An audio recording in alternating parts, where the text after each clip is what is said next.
আসসালামু আলাইকুম দর্শক, সাফা বাংলা টিভিতে আপনাদের স্বাগতম। শুরুতেই থাকছে সংবাদ শিরোনাম। এমপি শাহজাহান চৌধুরীকে গুলির পরিকল্পনার অডিও ফাইল, সাতকানিয়া লোহাগাড়ায় চাঞ্চল্য। থাকছে আওয়ামী লীগের প্রতিষ্ঠা বার্ষিকী ঘিরে দেশ জুড়ে সতর্কতা। জানাবো বেনজিরকে ফিরিয়ে আনতে দুবাইয়ে প্রত্যর্পণ আবেদন পাঠানো হয়েছে।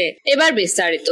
চট্টগ্রাম 15 আসনের সংসদ সদস্য শাহজাহান চৌধুরীকে লক্ষ্য করে পায়ে গুলি করার পরিকল্পনার কথা উল্লেখ রয়েছে। এমন একটি কথিত অডিও সামাজিক যোগাযোগ মাধ্যমে ছড়িয়ে পড়ার পর সাতকানিয়া ও লোহাগাড়া এলাকায় ব্যাপক চাঞ্চল্যের সৃষ্টি হয়েছে।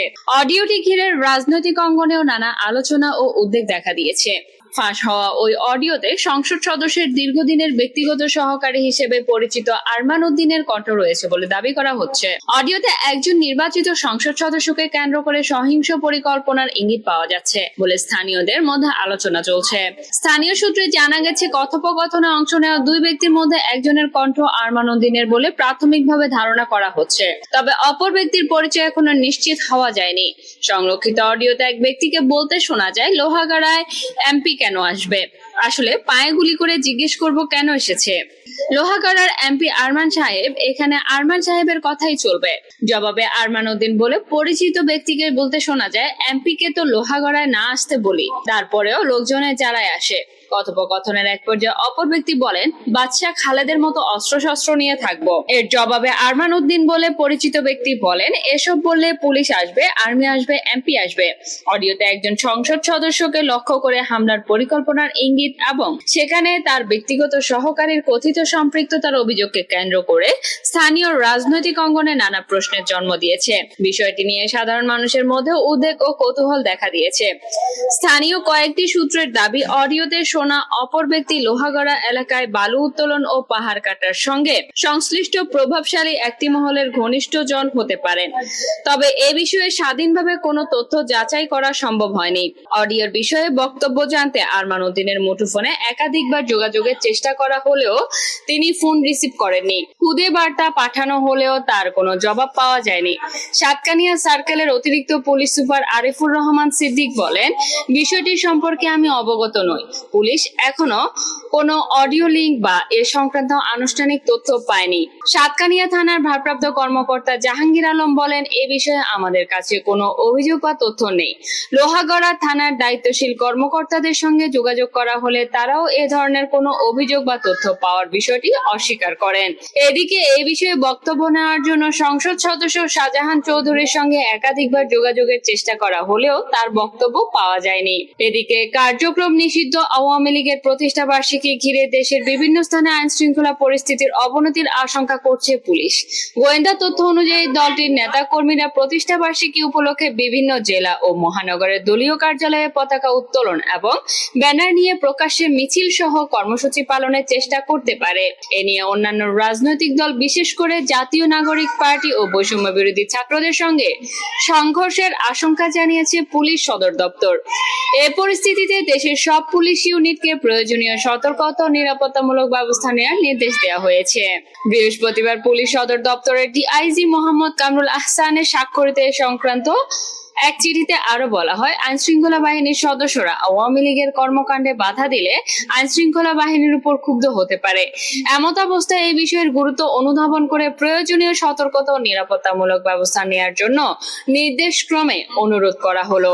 এই অবস্থায় বিষয়টির গুরুত্ব বিবেচনায় নিয়ে সব মেট্রোপলিটন পুলিশের কমিশনার, রেঞ্জ ডিআইজি এবং পুলিশ সদর দপ্তরের ডিআইজি কে প্রয়োজনীয় সতর্কতা ও নিরাপত্তামূলক ব্যবস্থা নেওয়ার নির্দেশ দেওয়া হয়েছে। এর আগে কার্যক্রম নিষিদ্ধ ঘোষিত আওয়ামী লীগের নামে বিভিন্ন স্থানে ঝটিকা মিছিল, প্রচারপত্র বিতরণ ও কর্মসূচিকে ঘিরে উত্তেজনা তৈরি হয়। বৃহস্পতিবার মহাখালীতে আওয়ামী লীগের ঝটিকা মিছিল থেকে ককটেল বিস্ফোরণ করা হয়। এই সময় 3 জনকে আটকও করা হয়েছে। এছাড়া গতকাল গণভবনের সামনে যুবলীগও মিছিল করে পুলিশ বলছে, নিষিদ্ধ ঘোষিত কোন রাজনৈতিক দলের কার্যক্রমের মাধ্যমে যাতে জননিরাপত্তা বিঘ্নিত না হয় সেজন্য সার্বিক পরিস্থিতি পর্যবেক্ষণ করা হচ্ছে। পাশাপাশি সম্ভাব্য নাশকতা ও সহিংসতা ঠেকাতে মাঠ পর্যায়ে বাড়তি নজরদারি রাখা হয়েছে। ডিএমপির অতিরিক্ত কমিশনার এস.এন. নজরুল ইসলাম বলছেন, 23শে জুন কার্যক্রম নিষিদ্ধ আওয়ামী লীগের প্রতিষ্ঠা বার্ষিকীকে কেন্দ্র করে পুলিশ সতর্ক অবস্থানে আছে। নগরবাসীর নিরাপত্তা নিশ্চিত করতে অতীতের মতোই প্রয়োজনীয় নিরাপত্তামূলক ব্যবস্থা নেওয়া হয়েছে। বিভিন্ন স্থানে নিরাপত্তা চেকপোস্ট অব্যাহত রয়েছে। থাকছে দুবাইয়ে আটক পুলিশের সাবেক মহাপরিদর্শক বেনজির আহমেদকে দেশে ফিরিয়ে এনে বিচারের মুখোমুখি করতে মামলার নথিপত্র সহ প্রত্যর্পণ আবেদন দেশটিতে পাঠানো হয়েছে বলে জানিয়েছে স্বরাষ্ট্রমন্ত্রী সালাউদ্দিন আহমেদ। আজকে সচিবালয়ে স্বরাষ্ট্র মন্ত্রণালয়ের এক ব্রিফিং এ তিনি এসব কথা বলেন।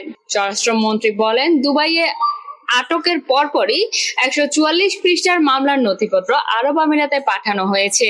যথাযথ প্রক্রিয়া অনুসরণ করে শিগগিরই বেনজিরকে বাংলাদেশে পাঠানোর ব্যবস্থা করবে দেশটির সরকার, এমন আশাবাদ ব্যক্ত করেন তিনি আরো বলেন, বেনজির আহমেদ এর বিরুদ্ধে দেশে মোট 6টি মামলা চলমান, যার একটি সাক্ষ্য গ্রহণ পর্যায়ে রয়েছে, বাকিগুলো তদন্তাধীন।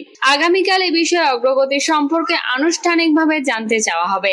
বন্দী প্রত্যর্পণ চুক্তি না থাকলেও মিউচুয়াল লিগাল অ্যাসিস্ট্যান্ট রিকোয়েস্টের মাধ্যমে ইতিমধ্যে সহযোগিতা চাওয়া হয়েছে। এবারে স্বরাষ্ট্র মন্ত্রণালয় আগের যে কোনো মন্ত্রণালয়ের তুলনায় ভিন্নভাবে কাজ করছে। স্বরাষ্ট্রমন্ত্রী বলেন, মোহাম্মদপুর অপরাধীদের অভয়ারণ্য। রাতারাতি মোহাম্মদপুরের মতো এলাকাকে নির্মূল করা সম্ভব হচ্ছে না, তবে এই এলাকা নিয়ে আলাদা পরিকল্পনা আছে। পুলিশ প্রসঙ্গে তিনি আরো বলেন, দুষ্টের দমন শিষ্টের পালনে আমরা কঠোর। কর্তব্যে অবহেলা, দুর্নীতি, জনহিতকর কাজের জন্য পুলিশ বাহিনীকে শাস্তি দেওয়া হবে, ভালো কাজের জন্য পুরস্কার দেওয়া হবে। স্বরাষ্ট্রমন্ত্রী বলেন, 23 জুনকে টার্গেট করে কার্যক্রম নিষিদ্ধ দলটি অস্থিরতা সৃষ্টি করতে চায় দেশে, সেজন্য অ্যালার্ট জারি করা হয়েছে। তারা রাজনৈতিক দল নয়, মাফিয়া দল। প্রসঙ্গত, ইন্টারপোলের রেড নোটিশ জারির পর 12 জুন দুবাইয়ে আটক করা হয় বেনজির আহমেদকে।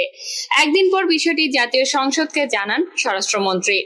সেদিনই বেনজিরের বিরুদ্ধে মামলার এজাহার, অভিযোগপত্র সহ আনুষঙ্গিক নথিপত্র সহ প্রত্যর্পণ আবেদন সংযুক্ত আরব আমিরাতে পাঠানো হয়েছে বলে জানান তিনি।